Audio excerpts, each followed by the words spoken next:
Agora tudo é Libertadores. Breno Bidon vai ser titular? Ele já está integrado ao grupo que está na Venezuela. E outra, qual o caminho do Corinthians até a fase de grupos?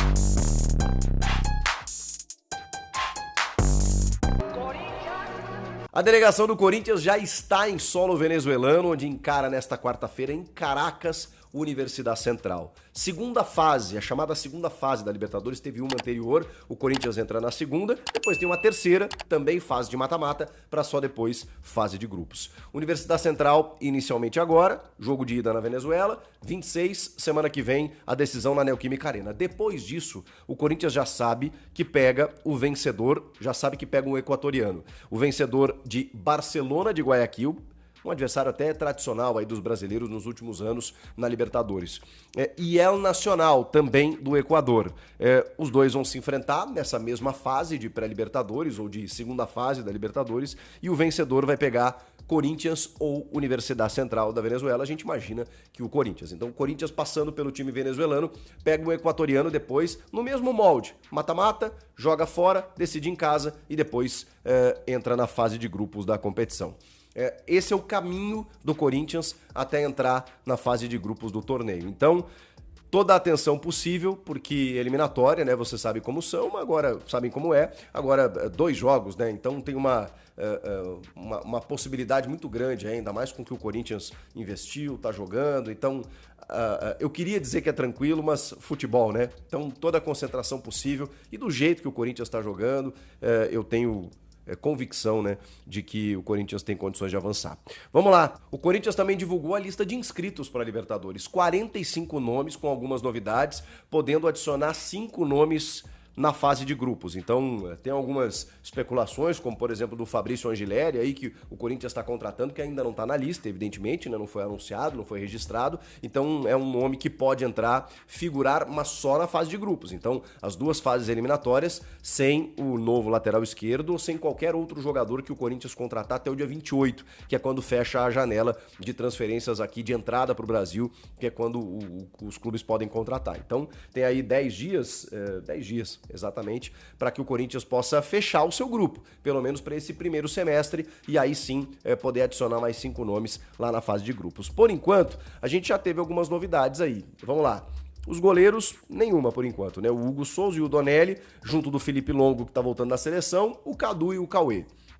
Laterais, Mateuzinho, Diego Palácios, olha aí o Diego Palácios inscrito, né? Apareceu, pelo menos na inscrição. Matheus Bidu, Léo Maná, o Hugo, João Vitor Jacaré, que vem sendo utilizado, e o Denner, que seria bacana ver cada vez mais esse moleque da base aí do Sub-17, que jogou a copinha, inclusive.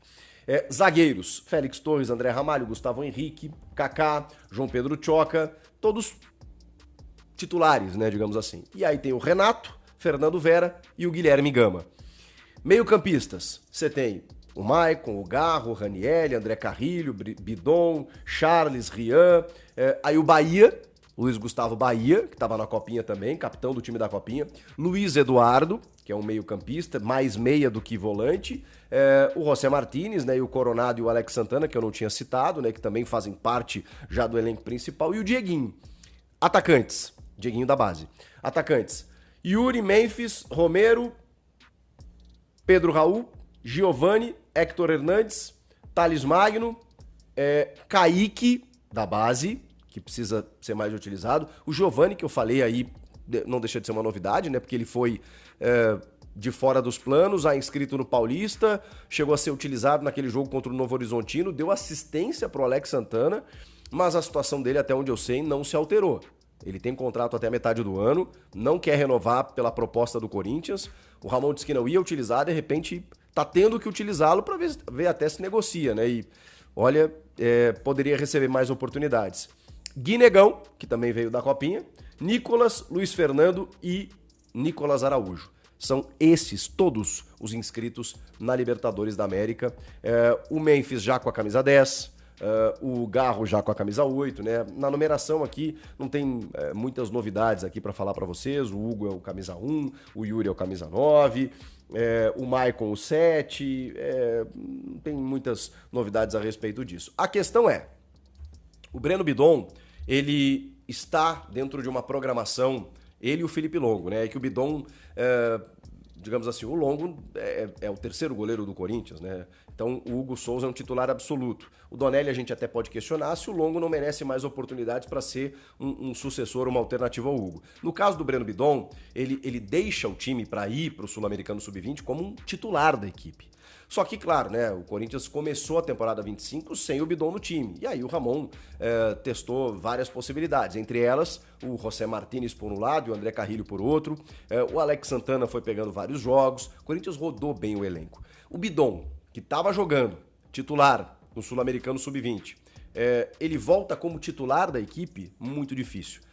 Exatamente porque ele cai de paraquedas num time que já vinha jogando de outra maneira durante esses primeiros jogos da temporada. Então, provavelmente, ele pegue banco de reservas. E aí, aos pouquinhos, eu acho que o Bidon, pela qualidade que ele tem, ele reconquista essa condição de titular. Agora, fica essa dúvida, porque o Martínez funcionou muito bem pelo lado direito, combinando jogadas com o Mateuzinho, muitas vezes atacando como um ponta, pela capacidade ofensiva que ele tem, e também pela recomposição, um cara que tem muito vigor físico.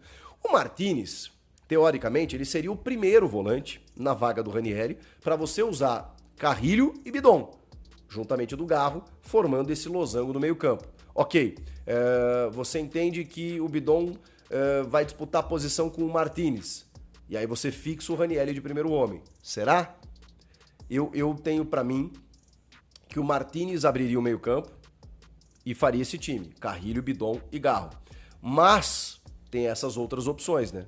O Martínez pela direita funcionou muito bem, mesmo que deslocando o Carrilho pela esquerda, e às vezes eles até trocavam em alguns jogos, em alguns momentos. E aí tem o Rian, que joga pelo lado esquerdo, você tem o Alex Santana, que compõe bem ali o meio.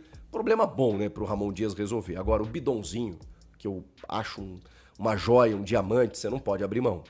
Eu entendo até no primeiro jogo decisivo, pô, o moleque tá lá disputando um torneio com a seleção, vai ficar na Venezuela, que na cidade onde eles estavam, né, Puerto de la Cruz, se eu não me engano, 300 quilômetros de Caracas, então tá sendo feito ali todo o trajeto para ele se apresentar junto da delegação. Tem uma atividade ainda nessa terça-feira, véspera do jogo da quarta, o Corinthians já está na Venezuela, né, e aí o Bidon e o Felipe Longo vão se encontrar com a delegação, tudo isso foi planejado para que eles não precisassem retornar ao Brasil e voltar para a Venezuela para a disputa desse jogo. Já ficam por lá, já são utilizados e, cara, o Bidon eu gostaria pelo menos de vê-lo no segundo tempo, alguns minutos, né, pelo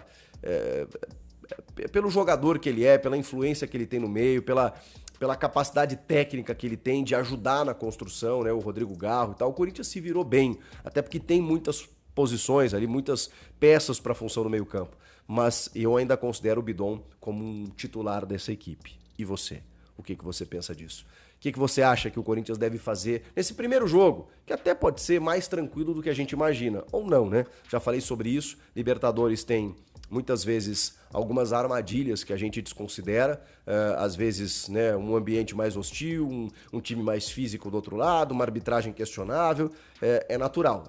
Libertadores tem esse tipo de ingrediente, de componente, tem que saber jogar o jogo também para voltar lá, eu diria que com um empate, mas eu acho que dá para voltar com vitória. Dá para voltar com vitória para depois decidir em casa na semana que vem de uma forma muito mais tranquila. Esse é o Corinthians, começando a sua trajetória na Libertadores da América 2025 e com ótimas perspectivas.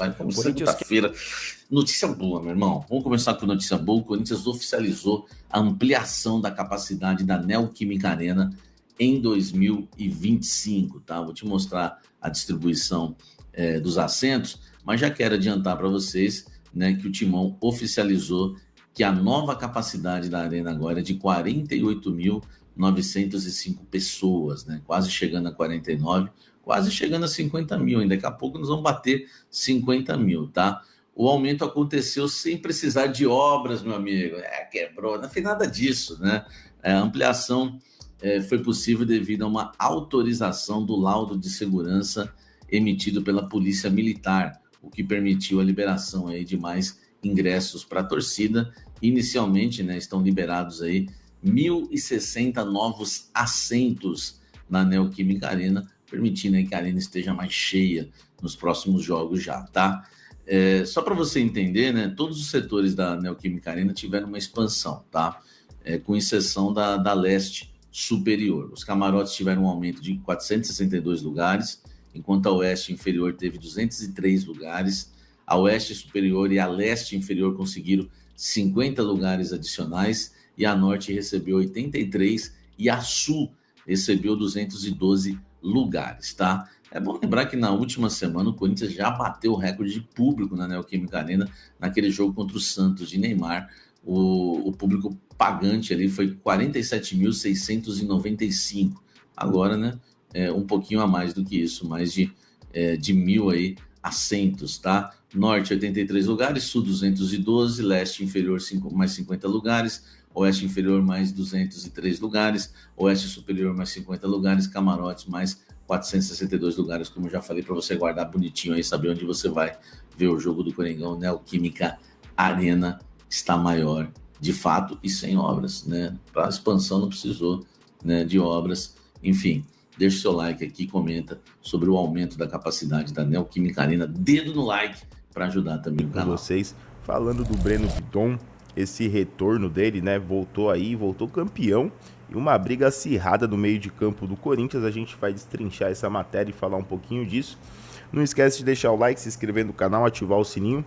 Desculpa aí um pouco pela imagem, tá um baita solzão, até deixei a luz auxiliar aqui ligada para ajudar, mas tá embaçado, o sol tá forte, mas diz que hoje vem chuva, então vai ajudar, porque ontem tava complicado. Galera, é o seguinte, o Breno Bidon, ele ficou já esperando, eu passei essa informação para vocês. O Corinthians lá na Venezuela já se encontrou com o elenco do Corinthians, que já tá lá para disputa do jogo da pré-Libertadores. E com isso, o Breno Bidon voltando, o Corinthians tem aí um meio de campo cheio de jogadores e bem competitivo. E é legal ser assim, que continue assim, né? Os jogadores em bom momento, como o Carrilho, como o Martinez. E aí a gente tem a volta do Breno Bidon também para ajudar. E tem jogadores aí importantes que são como o Raniel, o Alex Santana, o Charles, o Maicon e o Rian. Então o meio de campo do Corinthians tá bem recheado ali, a volância bem recheada. O seu Ramon Dias não tem o que reclamar, né? A concorrência por espaço ela promete ser acirrada, uma vez que o técnico Ramon Dias tem explorado diferentes formações e combinações para encontrar um equilíbrio. Carrilho, Raniel e José Martinez, por exemplo, foram peças durante a ausência do atleta de 19 anos, enquanto Alex Santana e Charles buscaram se firmar. Já Rian e Maicon aparecem como alternativas para a posição. A gente teve aí muita utilização, né? No time titular a gente viu sempre com Carrilho, o Raniel e o Martinez, né? Alex Santana entrando ali no segundo tempo. O Maicon, a gente sabe das valências dele, mas está voltando de uma contusão complicada, muito tempo contundido. A gente tem o Charles ali, né? E o Rian também correndo por fora nessa situação. Desde a sua promoção à equipe principal no início de 2024, o meio-campista atuou em 44 partidas, das quais foi titular em 31, com 1 gol e 2 assistências registradas. Entretanto, Bidon ainda não entrou em campo pelo Corinthians na atual temporada. O jogador estava aí defendendo a amarelinha, né? Mas você vê quantos jogos que ele participou da temporada passada e muitos como titular, né? Então o garoto aí tem a confiança do Ramon Dias, mas a gente acredita que ele não deve entrar como titular hoje. Voltando o meio de campo, deve se manter com Martinez, Raniel e o Carrilho. Muito provavelmente no segundo tempo a gente deva ver o Bidon um pouco no jogo. Eu acho que esse meio de campo vai ter aí a saída do Raniel e a entrada do Bidon é consequência. O Raniel oscila bons e maus momentos, né? Mas é um bom marcador. O time precisa de pegada na marcação, mas o Bidon ajuda o Garro, ajuda o Carrilho na saída de bola, na construção de jogo. E o Ramon Dias gosta, né, desse jogo com toque de bola, com transição. E o Bidon encaixa bem nessa situação. Com características de boa saída de bola e visão de jogo, o Bidon retorna ao timão, embalado pelo título continental e pela experiência adquirida com a amarelinha. Resta saber se o jovem retorna já na condição de titular, já que o Corinthians perdeu apenas uma partida das últimas 11, 8 vitórias, 2 empates e apenas uma derrota, e precisa brigar novamente pelo seu espaço. Agora o garoto que ficou na seleção, né, tá voltando aí e vai ter que brigar de novo realmente pelo espaço, porque o time, os jogadores que vem entrando bem, vem dando conta do recado. Então, jogo nessa quarta-feira, 9h30 da noite, Corinthians vai visitar a Universidade Central lá no Estádio Olímpico. Jogo importante pela fase preliminar da Libertadores. Deixa aí seu comentário. Você acha que o Bidon deve jogar de titular ou tem que ser banco mesmo nesse jogo? Voltando agora, ganhou aí campeão, voltando com um título. Isso é super importante pro garoto e ajuda aí também na moral dele. Espero que ele continue fazendo o que estava fazendo no ano passado. Aí jogou com a 8. Beleza, galera? Valeu, até mais tarde e vai Corinthians!